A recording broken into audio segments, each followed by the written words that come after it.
একটা স্বাধীন দেশ, কিন্তু তখনও সম্পূর্ণ নিজের নিয়মে চলার অধিকার পায়নি ভারত। 1947 সালে আমরা স্বাধীনতা অর্জন করলেও দেশ পরিচালনার জন্য তখনও কার্যকর হয়নি নিজস্ব সংবিধান। দীর্ঘ প্রায় 3 বছরের নিরলস পরিশ্রমে ডক্টর বি.আর. আম্বেদকরের নেতৃত্বে রচিত হয় ভারতের সংবিধান। আর সেই সংবিধানই 1950 সালের 26শে জানুয়ারি ভারতের বুকে কার্যকর হয়। এই দিন থেকেই ভারত একটি সার্বভৌম, সমাজতান্ত্রিক, ধর্মনিরপেক্ষ ও গণতান্ত্রিক প্রজাতন্ত্র হয়ে ওঠে। দেশের সর্বোচ্চ ক্ষমতা চলে আসে জনগণের হাতে।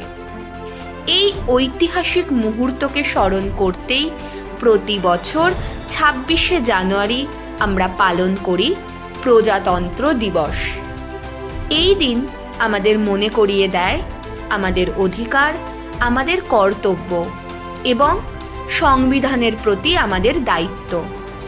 প্রজাতন্ত্র দিবস গর্ব, ঐক্য ও গণতন্ত্রের প্রতীক।